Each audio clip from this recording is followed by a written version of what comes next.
We made this with the Tokit Omni Cook Chef Robot.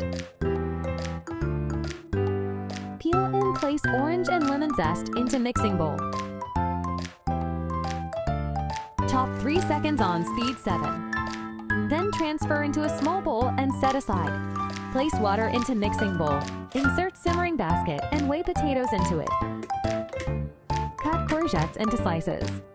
Place steamer dish into position and weigh courgettes into it. Lightly grease steamer tray with butter, what we made earlier with the Tokit. Season both sides of cod fillets with salt, black pepper, and with half of the citrus zest. Steam 25 minutes.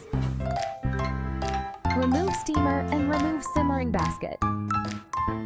Place butter, seed, and remaining citrus zest into mixing bowl. Heat 4 minutes on speed 1. Add orange and lemon juice into mixing bowl. Mix 30 seconds on speed 1. Pour over warm citrus butter, sprinkle with parsley, and serve immediately.